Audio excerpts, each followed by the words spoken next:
Bonjour à tous, j'espère que vous allez bien. Aujourd'hui, on va se parler de Chrome OS, ou alors pas tout à fait Chrome OS, mais plutôt de FidoOS, qui est basé sur la version open source de Chrome OS, et on va voir pourquoi est-ce que ça peut être intéressant pour nous, développeurs mobiles.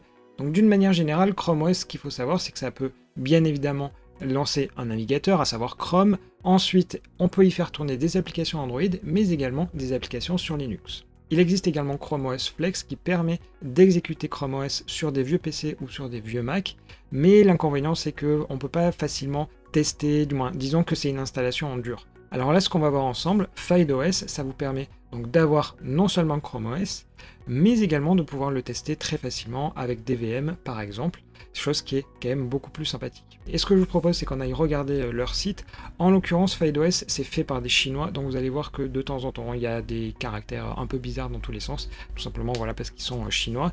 Et d'ailleurs, ce qu'il faut savoir aussi, c'est qu'ils sont basés sur la version open source de Chrome OS, et ils n'incluent aucun service Google.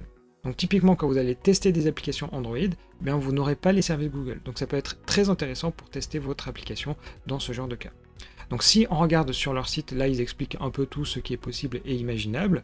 Ensuite, dans la partie téléchargement, vous allez avoir plusieurs possibilités. Soit vous voulez l'exécuter directement sur votre PC, dans ce cas-là, il y a des déclinaisons pour Intel ou pour AMD.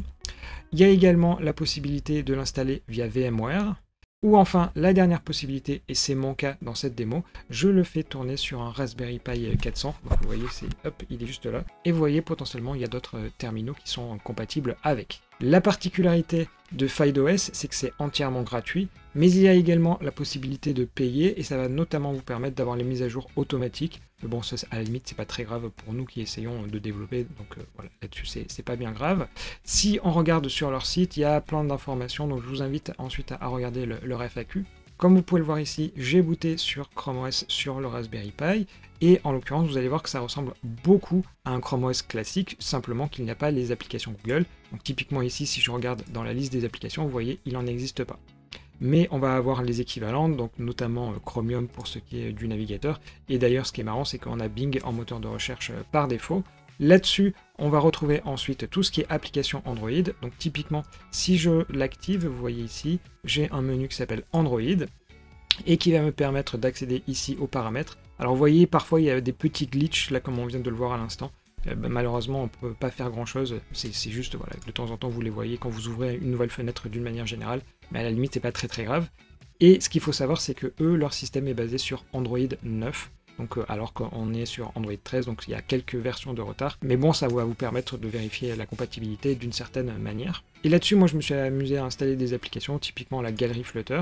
Donc vous voyez ici, c'est une application Android, et alors c'est la vieille version de l'application, mais vous voyez, elle fonctionne sans aucun problème. Vous allez également retrouver un store dans lequel vous allez notamment retrouver la possibilité d'installer en dur le système, alors que là, moi actuellement, je suis sur une SD. Vous allez avoir également un remote desktop qui est intégré, donc ça c'est absolument génial. Et si toutefois pour vos applications Android, vous avez besoin des services Google, vous pouvez passer par ce qui s'appelle les G-Apps, et ici vous faites en gros suivant, et ça va vous permettre de tout installer de manière automatique. Donc là je suis en train de vous le faire à la limite pour que vous puissiez voir ce que ça va donner, mais ça va tout me télécharger, pas besoin de passer par le site, pas besoin de m'embêter, tout va se faire très simplement. Et ensuite, si on revient sur leur boutique d'applications, eh bien, ils vont avoir essentiellement des applications web, vu que c'est du Chrome OS, mais on a aussi une partie d'applications Android, et comme je vous l'ai dit, c'est un service en chinois, et donc vous voyez qu'il y a quand même pas mal d'applications finalement qu'on n'a pas l'habitude de voir chez nous, tout simplement parce que voilà, elles sont dispo en Chine, et voilà, moi, par exemple, j'ai installé Telegram, et vous pouvez voir que c'est pareil, là aussi, elle va fonctionner bien. Bon, modulo là ce petit glitch visuel, mais bon, c'est pas grave, en l'occurrence, l'application Telegram, elle fonctionne très bien. Je laisse tourner G-Apps, et quand on aura terminé, j'y retournerai. Ce qu'il faut également savoir, c'est que vous pouvez aussi activer un environnement de développement Linux, et ça va vous permettre par exemple d'installer VS Code et de faire tourner du Flutter, ou alors ça va vous permettre aussi d'installer Android Studio et de tester vos applications. Vu que la machine virtuelle Android est là, vous pouvez lancer Android Studio sans aucun problème. Donc l'avantage de Chrome OS au final, c'est de dire quand vous avez des applications, si c'est une application Android, vous pouvez l'exécuter directement sans même avoir besoin d'un émulateur. Si par contre c'est une application Flutter, vous allez pouvoir tester dans deux cas de figure, à savoir l'application Android et l'application web. Donc vous voyez, c'est doublement pratique, d'autant plus qu'ici vous allez tester sans les services Google, donc ça va vous permettre de tester très facilement. Et vu que c'est un système d'exploitation à part entière, eh bien vous pouvez aussi tester le redimensionnement des fenêtres pour voir si ça marche. Et là-dessus, même vous avez une petite option que je vais vous montrer ici. Donc là, à l'heure actuelle, je suis en mode PC, mais je peux me transformer en mode tablette, et ce qui me permet de tester là aussi les applications. Donc l'idée en mode tablette, c'est qu'il n'y a qu'une application en plein écran, alors qu'en mode PC, c'est là où j'ai les fenêtres flottantes comme on a l'habitude de les voir. Et tout ça marche de manière ultra fluide, sachant là que je suis sur un Raspberry Pi, et vous voyez que jusqu'à présent, il n'y a pas eu de ralentissement particulier. Dans ce FidoOS, vous allez également retrouver certains services, donc je vous ai parlé tout à l'heure du Remote Desktop, qui est une des fonctionnalités que eux proposent, mais gratuitement. Vous avez également un FileDrop qui est l'équivalent d'AirDrop dans le monde Apple, et là-dessus, ici, tout est embarqué, et je peux aller me connecter. Par exemple, ici, si je reviens sur mon Mac, vous allez voir que ça va me lister via un site internet mon device. En gros, dès lors que deux terminaux sont sur le même réseau et sont sur ce site, eh bien, on va pouvoir s'envoyer des fichiers. Moi, je l'ai fait là tout à l'heure pour tester d'envoyer une vidéo. Ça a marché de manière extrêmement rapide. Donc ça aussi, c'est un des avantages de ce système-là. Après avoir installé les G-Apps, il faut redémarrer pour que tout soit bien pris en compte. Et vous voyez que désormais, j'ai accès au Play Store que vous voyez ici. Et si je vais le lancer, donc ça met un tout petit peu de temps, le temps que la VM se charge.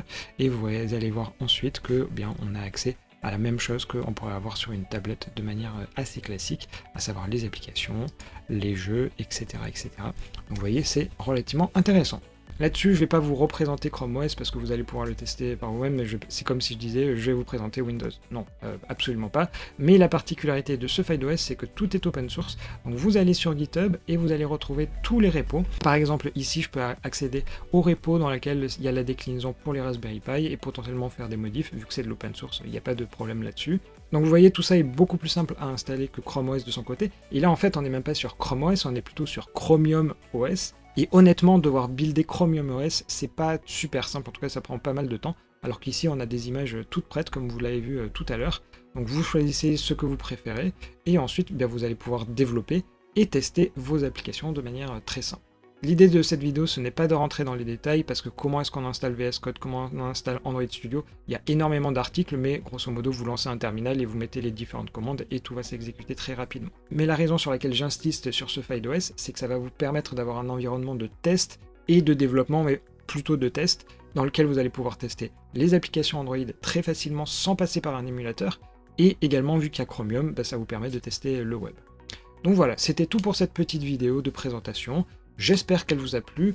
Éventuellement, si vous avez des questions, n'hésitez pas à les poser dans les commentaires. Pour tous les liens que je vous ai présentés jusqu'à présent, tout est dans la description. En tout cas, pour ma part, je vous souhaite une bonne journée et je vous dis à bientôt pour une prochaine vidéo.